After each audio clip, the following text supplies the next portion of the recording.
What up, Pittsburgh? We're back in the booth. It's Beats, Rhymes, and Life, the premier hip-hop show here on Pittsburgh's Progressive FM, 92.1 WPTS.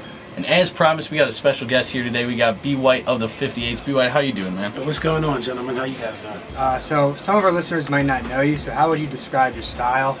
To me, it sounds like you're definitely sort of hardcore, raw, sort of got a 90s feel. Right. How would you describe it? How would I describe it? I don't know. It's definitely got an old school sound to it, but it's modernized. You know what I mean? I try to stay current with things, but when it boils down to it, it's old school hip hop. You know, I'm trying to make it sell in its own sense, but when it boils, it's just gritty music. It's real music. Everyone can relate to it. White, black. You know what I mean? Old, young, anything. But it's just not mainstream popular music. It's the epitome of Pittsburgh. That's what I believe my style is. So. Yeah, I think it's just so different, so polar opposite from a Wiz and a Mac, who are, you know, trying to compete with the 20-year-olds and all that and get all the party rap scene. But you're just so different than it. It really, I think, is something that Pittsburgh needs in its hip-hop, to get away from that whole party sound. But I know that you're part of the 58s, and, you know, this is about you, not them. But I just wanted to ask you really quickly about the meaning behind the 58s. I looked it up online, and I saw fifths of the best liquor and eighths of the best weed. Is that what it's for? That's what it is. All right. That's absolutely what it is. Franchise actually from the 58s came up with that. And the reason we went with it is because as soon as we started putting it on shirts and calling it that, the first thing people said is, what is that? So it was so great for marketing. You know what I mean? So when we started with it, I thought it was stupid.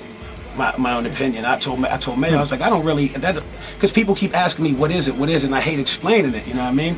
And then, 2 years later, pulled out to be the most perfect idea ever. The way we came into it, it was me and Mayo, and then you had Vin and Fran, and then you had Ghost and Bills, which were almost like two, you know, all sets of groups. And then we came in, and all we did is really, we didn't go, all right, you're going to be on this song, you're going to be on this song, we want this feel. It was just, we would book separate studio sessions. Fran would call me and say, I got these two beats, me and Vin laid verses, you want to kill it? Then I would jump on it, and then we just collectively sat down and pieced it together and just put it out. No one expected the success of that album. I mean, we probably would have put a master plan behind it if we would have thought it'd have been that successful, you know. But as far as button heads and everything, it doesn't happen. You know, we just go in, we're all fans of each other, you know, so it's pretty easy to work. And they're all so talented, you know. It's not like you're like, oh, well, this dude's holding us back. Or, they all blow my mind every time I listen to them rap, so, you know, it's all mutual. It's just love, so it works out. Is that how it works with a lot of the creations of your songs? You think it's a lot of just creativity in the booth on the spot? I mean, a lot of it sounds like you come into it with a little bit, but is some of it just in the moment you come up with things? Believe it or not, I can honestly sit here and tell you I've never made a song in the studio. Ever. Ever. And the reason being is like, I don't got a record deal. I pay for studio time. I don't got time to be paying $50 an hour to be sitting there and coming up with ideas when I got all day to sit at home. So I sit there, I work on the song, I get the sound of it, get the feel of it. If I want Mayo or someone on it, I'll go like lay my parts and then send it to them. I won't like force a jam, but that's usually how I work. I work at home, I get everything put together, I go into the studio and I work. Yeah. You know, I would like to sit in the studio with artists and make songs, you know what I mean? But right now it's just not financially feasible. And it sounds like you're working hard and it definitely pays off. So we're going to talk now about Mon Valley Mondays. Mon Valley Mondays. So I mean, do you want to touch on that? Explain to everyone what that's about? That is the work of the great Ben Fredette Productions. We came up with an idea, we shot a video, and then he actually came up with, he said we should shoot one every week. And it sounded like a good idea. And then we got to like video 2, 3. I was like, this is getting to be like a lot of work, and you know what I mean? This dude rides me. It's all Ben Fredette that makes me get this done. Believe me, I slacked 1 week, you know what I mean? But he doesn't let it happen, and it proved to be a good thing. It's turning out real good. Videos getting a lot of views, getting a lot of attention. So we gotta switch it up now though. We're trying to figure something out. We gotta go a different direction. I don't know how yet. You got any ideas, Ben? Just to wrap things up, we got a few questions for you about your influences. Who are your major influences in hip hop that you would cite? All right, my main influence behind my music is my neighborhood and my city and what I came from and what I've seen. That would be my influence on my music. Now the people that I listen to, I mean, it's older people. You know, I mean, if you really want to listen to the music that I was in the bar last night. I can say that on here, I was in the bar last night, and I went and played the jukebox. I put $2 and I got 4 songs.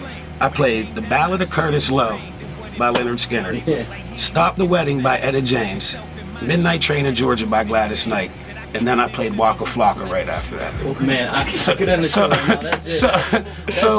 I don't even know who, you know what I mean? Like, I could sit here and say the Wu-Tang, you know what I mean? Like, the Premiers, the everyone's, the 50 Cents, the Eminems, like the list goes on, but that's not really what I listen to, you know what I mean? Like, so I think that's why my music is the way it is. I can't jump into a lane that these other people are in, because I don't live that. I don't pop bottles at the club. Man, I'm 30 years old. I got a mortgage.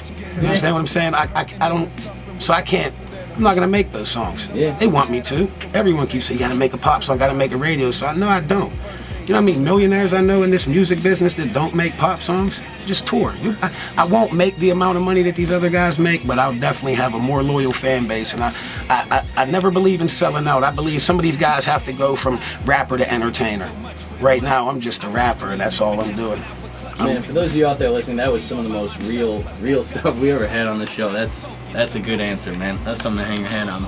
You know, we were talking about this a little before you came in, but you know, it'd be great if we could get some bars, some kind of freestyle from you. I got bars. You know, live on the air. So I don't know if you feel that's cool with you. I got bars. Yeah, I rhyme. Yeah, that's what I do. It's my job, isn't it? All right. Yeah, man. That's what you're putting on right now. So we'll put on a beat.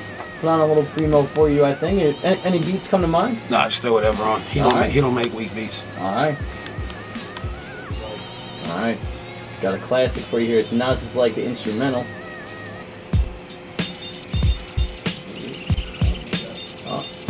All right. Okay, I'm back like I never left. The evidence is all submitted. I did it, so prosecute it, whatever's left. I got bears on me. As PK, cook it, come back, traffic it up the freeway, package it up the relay, trap it out to the PJs. Get it wholesale, come back for my cash in 3 days. Do it for a whole bunch cheaper, you choose to prepay. Either way you shake it, I made it all the McKee way. Run it down Walnut, drive it up 30th. Fresh out of the wash, but I be riding the dirtiest. Never thought a could ever fly over 36. Wrong again, 40 flat for the 36. Straight drop though, opposite where the cops go. Never dumb it down, I'm thinking outside the box though. You got dough, then you come back to it. Your ass got burned if it come back fluid. Freestyle, feeling like the G-child. B.White, yeah, can't see me, yeah. Deep in the sea clouds, I'm high in the heavens, yeah. Feel like I'm lucky at the crap table casino. The bird throwing sevens. Crapped out, trapped out. B come out of the back block in a black whip, tinted blacked out. Look, I'm too fast, you get no cash. I'm too sick with my money, you like Jackie Joyner. Dash, fast. Look, I'm back on my pivot. They can't get with it. Illegitimate, terrific rap. Flow the craziest. Can't get with me for real. I'm sitting in the clouds and my earth be the haziest. So come with me, take a journey to my city. You think that I writ this? No, I freestyle like Biggie. I need no pen and pad. I feel like Jigga. And anything you did big, I do a little bigger. So come to my level when these score could get settled. And I used to pray to God, but now I'm looking at the devil. He looking in my eyes, telling me to change ways. Hell no, I'm out. I got some drinks to drink today. Yeah. Wow, yeah. Little something, yeah, man. Little something. You just killed it. Just a little something. I love the art of freestyling, man. I love it, but yeah, man. Yeah, that's the first one we had on the show here on Beats, Rhymes, Life, and that was, that's a good start, man. That's a great start. I appreciate you gentlemen having to. Yeah, thank you for coming on the show, man, good really. sir. Yeah, and anytime you want to come on next, it'd be good to have you, man.